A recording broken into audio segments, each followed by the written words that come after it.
মার্কিন president Donald ট্রাম্পের দ্বিতীয় মেয়াদে ইসরায়েলের প্রধানমন্ত্রী বেনিয়ামিন নেতানিয়াহুর সঙ্গে তার দূরত্ব ক্রমেই বাড়ছে।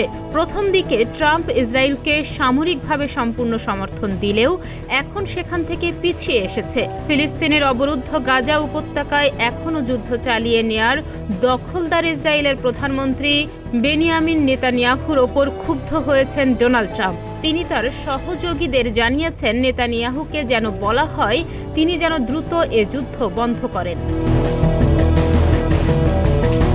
মার্কিন প্রেসিডেন্টের দপ্তর হোয়াইট হাউসের দুজন কর্মকর্তার বরাতে মঙ্গলবার এ তথ্য জানিয়েছে সংবাদ মাধ্যম এক্সম নিউজ।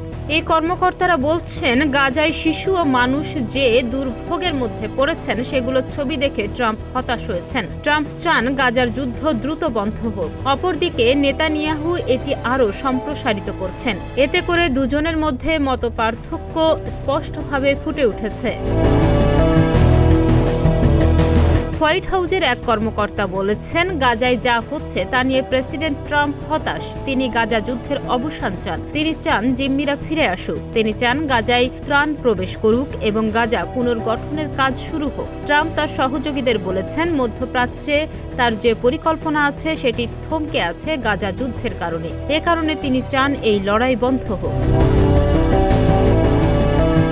হোয়াইট হাউসের প্রেস সচিব ক্যারোলিন লেভেন্তে স্থানীয় সময় সোমবার সাংবাদিকদের বলেন, প্রেসিডেন্ট ট্রাম্প হামাসের কাছে স্পষ্ট করেছেন তিনি সব জিম্মির মুক্তি চান। অপরদিকে ইসরায়েলের কাছে স্পষ্ট করেছেন এই অঞ্চলে যুদ্ধ বন্ধ চান।